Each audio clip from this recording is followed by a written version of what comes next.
Welcome to the Weekend Edition. I'm Dr. Kingori. Tonight, let us talk about the news. I know news is not an everybody's thing, but interestingly, everybody loves to be in the news. Just look at these guys.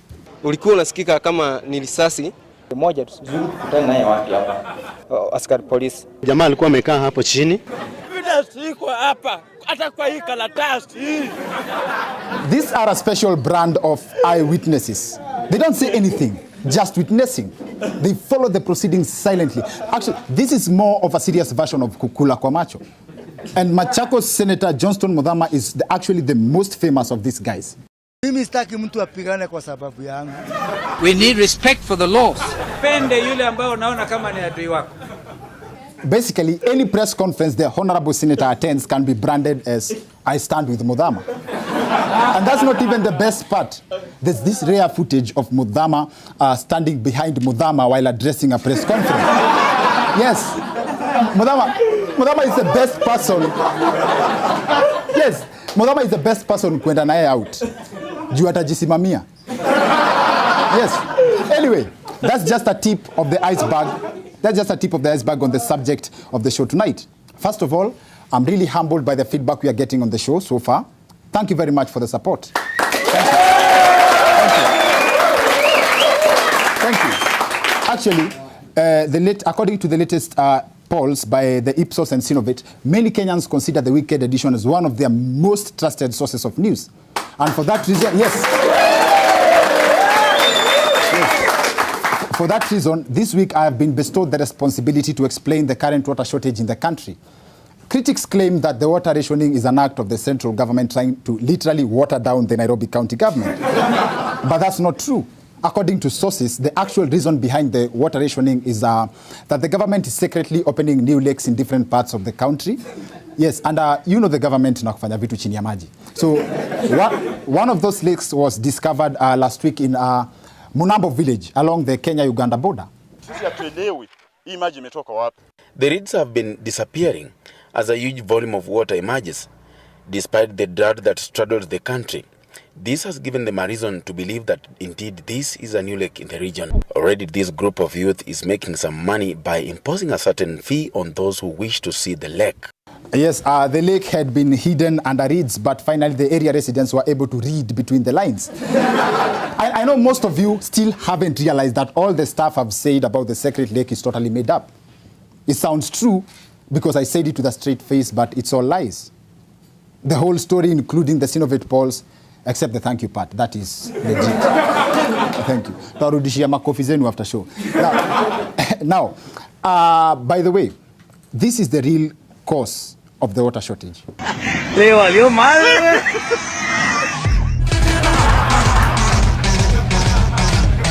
Still, fake news. Anyway, the mere fact that there is someone out there who was ready to believe that the government is opening up new lakes is a cause to worry. A great deal of Kenyans believe everything they see in the media, especially on the internet. This photo has been doing rounds online for the better part of last week. You'll be shocked at how many Kenyans believe that it was actually taken somewhere in Kakamega. And that makes the subject of our show tonight. Fake news. Or as Honorable Raila Odinga would describe it, nothing could be further from the truth. This Baba's phrase though, really nothing could be further from the truth. See, that sounds like it is a lie that will one day become a truth. It is traveling. It is a lie that can mature over time. More like a check. It is not money yet, but one day. One day. The problem with fake news is that however obvious it may be, sometimes it's very difficult to separate between fake news and the real news. Very difficult. It's like trying to separate calligraph from his accent. You cannot do that. And that's why it's very difficult to it was very difficult to tell this fake tweet by fake Ben Carson was fake. This is why this Tanzanian tour guide has to remind people that he was joking. And that's how you know if something is true, funny, or not. When you have to remind people that you are just joking, it was not funny. And before I get into it, I would like to point out the fact that there is fake news, news of fake, and propaganda. Same types of stories, but different branches. Yes. Fake news make up most of the stories we see on the internet. That sounds too crude to be true. Like Bobby Mapesa ameokoka. Baby bro. Poa sana. Karibu sana. Fit sana, nimeshukuru. Umeokoka? Umeokoka? Sielewi. Are you saved? Kusave nani? That was fake news. Pesa kwa kanisa? Yes. But mapesa kwa kanisa? That's something else. And then there's news of fake. Fake police officers, fake doctors, fake lawyers, fake beggars, fake Kalonzo. Name them. My highlight on the news of fake, though, is this guy who snitched on his dad for printing fake money. Men attached to the quick response team giving a dramatic chase to a suspected conman in Kisumu's Nubian estate.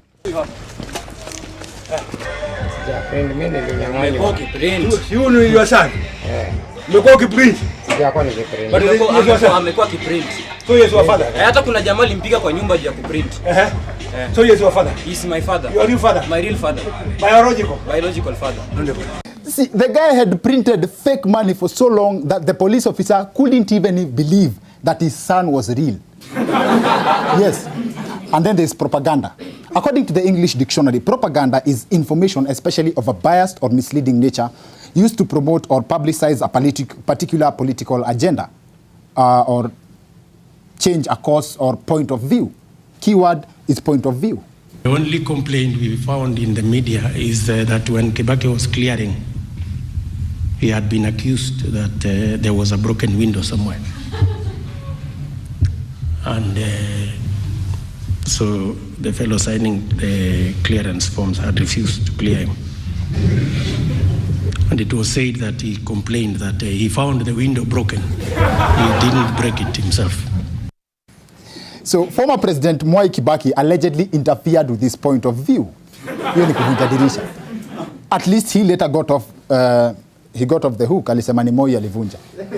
This happened when President Kenyatta was taking over from President Mwai Kibaki. So your story ya kuvunja dirisha was a twist in the transfer window. Still, fake news. Propaganda is subject for another day. Tonight we deal with fake news, the greatest competition to the naked truth. Don't fear, as you are going to street. Now I can give my press conference. In his own words, Fred Ouda, the member of County Assembly of Games Central Ward in Siaya County, opted for a naked protest against what he believes were derogatory remarks posted by Deputy President Ruto on his Twitter account. As he later found out, it was a fake tweet. So yo kutoa yake nguo inaweza kuwa described as uongo mtupu. Naked lies. It's easy to confuse fake news for the truth in Kenya, mostly because the image created about this country sometimes matches up to rumors, like the talk of Kenyans being thieves. Lakini tukitembea ni kulia, ni kuiba. Sisi tuko na ujuzi. See, this makes it easy to believe stuff like Mugabe saying that Kenyans are plotting to steal the sun. It's not true. Mugabe did not say that. But I'm sure someone has thought about it. Or at least tried. Because I'm a layman. That's how I'd explain day and night. Simple. Ikifika usiku jua inafichwa Mkenya asiibe. Vile wanaibanga ma street lights. By the way, do people take those things? Unaibaje kitu hezi kusaidia? Have you ever visited someone alafu kiingia kwa bedroom yake unapigwa floodlight? That's what people mean by kulelewa kwa streets. Or that's the basic definition of kuachwa mataani. By the way, I wouldn't be shocked if a Kenyan stole the sun. Now, it's actually easy. It's this easy to fake stuff. Usipotembea utabebwa mgongoni. Tufafa champion boy nite bwana Samata. See, you probably was too distracted to notice that the clip has been altered. This guy was actually dancing to the national anthem. This guy danced way before that song was out. This was the first attempt actually by a Kenyan at dubbing. Look how far we have come. Kijana bamba kura yako. Hey, bamba kura yako. Sister, bamba kura yako. Now, fake news is a global problem. However, Kenyans are more gullible to fake news because some of the things Kenyans do in real life are harder to believe than a regular fake story. It's easy to believe a fake story like former President Kibaki being harassed for breaking a state house window than the fact that someone actually hung on a chopper in real life. We only believe that because we saw the video.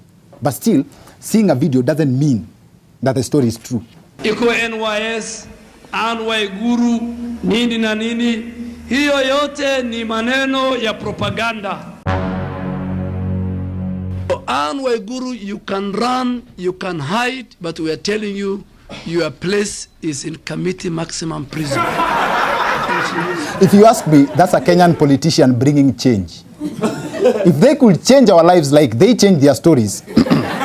Anyway, this phenomenon traces down to how Kenyans consume news. When nothing sad happens, the news is boring. And the vice versa is true. When the news is more normal, there's an eyewitness to distract you from the main story. Sisi tukatoka huko mbio. Sasa tulikuwa wanariata karibu kata. Kitoko tunaona wanaume wanakamatana ngumi. Tang tang tang, nini mbaya? Eyewitnesses ndio wanaharibu news. They deflect people from the main story. Ukisikia mtu anapigwa analia tang tang, hiyo ni chuma, like someone has eaten a lot of iron. Now fake news thrive because of the beef between what people want to hear versus what they need to hear, and the laziness to verify information. The main media of spreading fake news is 1, according to sources. 2, forwarded as received. 3, umesikia hiyo story Buddha. Actually, no story spreads faster than zile stories za umesikia. Mazee umesikia Raila ameingia Jubilee. Buddha sasa umesikia wapi? Nimesikia wewe, hujasikia hii story. And that's how the story spread. And this is mainly because of what I said seconds ago. People don't like to verify information. And this prompts the media to get creative in packaging of news just to get people's attention, which explain the bad jokes that goes around the internet about how Kenyan media reports the news. Raila says in a rally, "Ati I love rice." Then the media runs a headline, "Raila declares war on ugali." And bloggers are the kingpins of such catchphrases, and also the most accused of spreading fake news. We take a short commercial break and we'll be right back with the founder of Ghafla Kenya, Samuel Majani, for this and more after the break.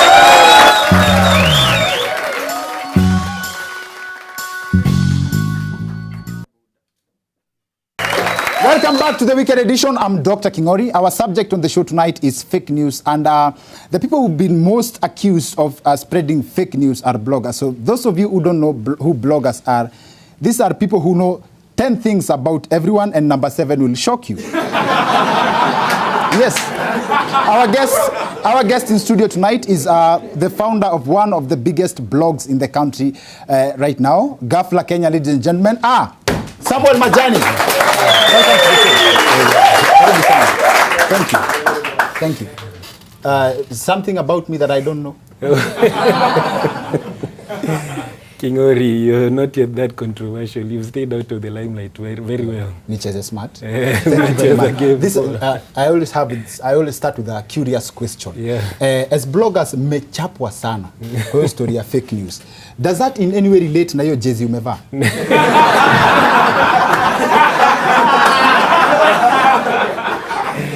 If you see someone wearing an Arsenal jumper at this point in time, would you know when he has banned material? Because we speak with people for better or for better or for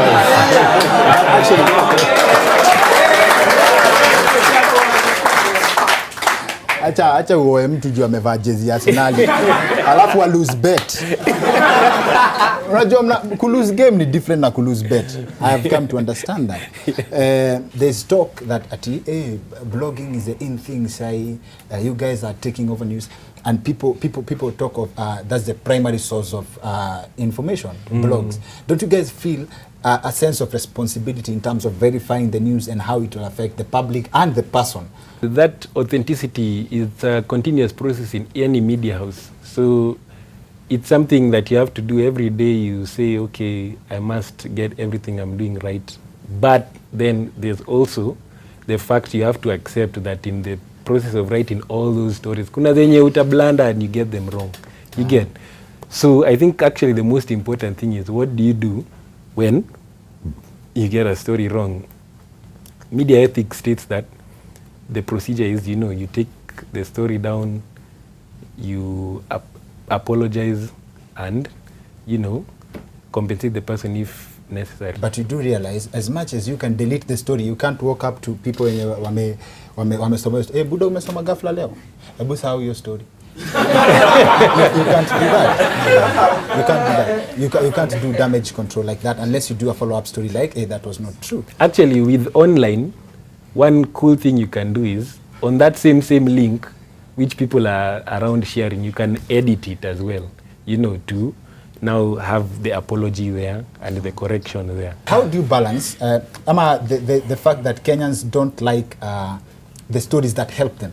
The point. Now, that's the thing. Kenya is a very tough crowd. And as a comedian, Kingori, you can agree with me, yeah? To get the attention of a Kenyan, you have to really do cartwheels, Mazi, you know, because Ghafla recently actually expanded to Tanzania and Uganda.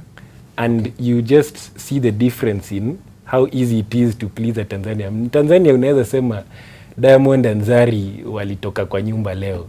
And they'll give the story like 10,000 likes, comments, shares, you know. But for a Kenyan, ndo kupatie like moja hivi, ndo click story yako bana. It has to be a crazy thing, you know. Me to the question.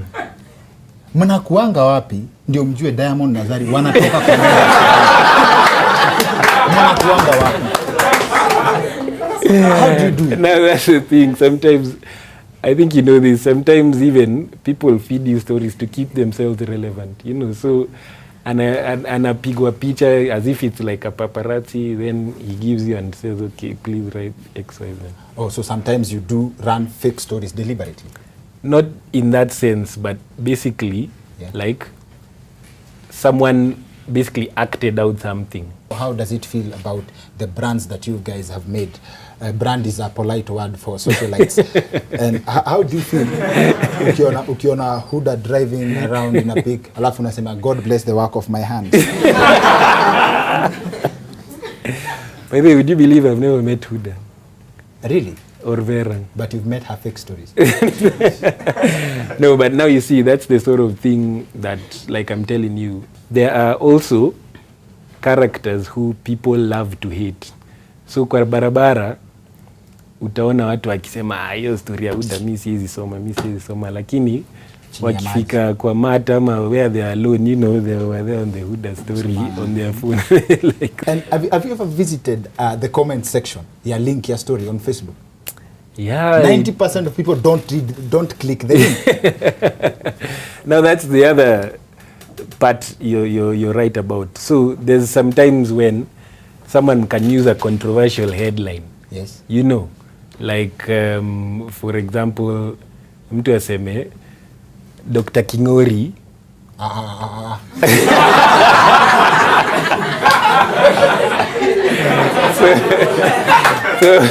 Okay, look. Sema with report. Dr. Kingori, like, let's say, is given a Range Rover for his birthday. You By get who? by your significant other. Kumbe, the reality is, it was just a sensational headline. The reality is, ulipewa a Range Rover in the form of a cake. It was a cake in a Range Rover. You see, so utapata, unless you click your story, you didn't get the gist. So there's a lot of people who will now say, Kingori akona range bana, nipatie lift. You get. Kama unanipenda usinifanyie hivyo. If you want to surprise me, just go the whole way. Like seriously. The story about you guys heard about ilikuwa David the student. It was a very personal story. Ati alikuwa ameenda majuu and itwaje, very interesting stuff happened. How do you get, like this is a question I've asked before, but how do you get to verify when someone is out of the country and you have not spoken to them? Come on, that particular story. Like I told you, in that case, it was probably hard for the writer to verify completely. So it boils down to the trust you have in your source, whether you're willing to stake your reputation on that, you know, and sometimes, like I told you, it ends up being wrong and you have to man up, delete, apologize. That's basically the only thing you can do at that point. That's a very clever way umetoka your story, because that's a fake story I actually made up hapa tu kwa set.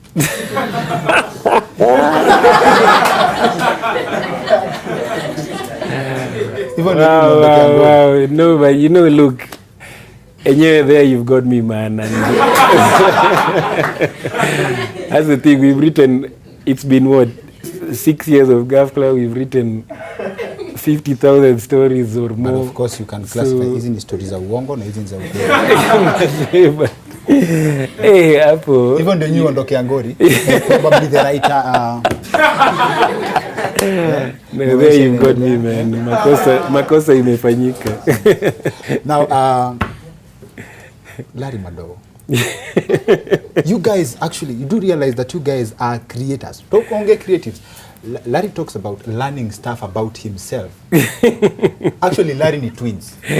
Kuna Larry na Larry wa ghafla. Serious. Unaamka unapata, ai, ngoja huyu ni mimi. Hata unaweza pigia mtu hiyo story. By the way, Larry anaweza kuja kwa desk akwambia, by the way, umesikia chenye Larry amedu. Serious. Things are that bad. Sengine hata yeye mwenyewe he gets confused by some of the stories that you guys put out. Yeah, so Larry ni rent. Larry, the thing is, that's the thing. There's some people who they are famous and people want to know about them, but for some reason they want to stay out of the limelight. And Larry is one of them. Larry atakangi stories zake zikwe kwa media, but he's honestly just a popular guy. People want to know about him and stuff. So he doesn't want the limelight, but unfortunately the limelight is on him. Quite clear. Vitu zake ni chini ya maji sana. People know him differently hapo nje na huku ndani pia. So that's why wait, no. Wewe si hivyo mnafikiria. This I say unakuanga hivyo minded sana. Most of si hivyo mnafikiria. I hope you are kwa blog. Alafu about the in parting shot before 20. Mnakuanga na 10 things you know about nine, alafu number 7 will shock you. Yangu ni namba ngapi will shock you. That's all I need to know. That's all I need to know. Number 2.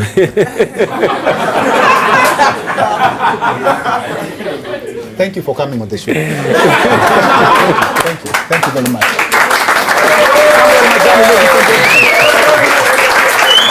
Samuel Majani, ladies and gentlemen. Now, mazeo story ya kuweko kwa blog inani affect. So now that's it for the weekend edition. See you next week. My name is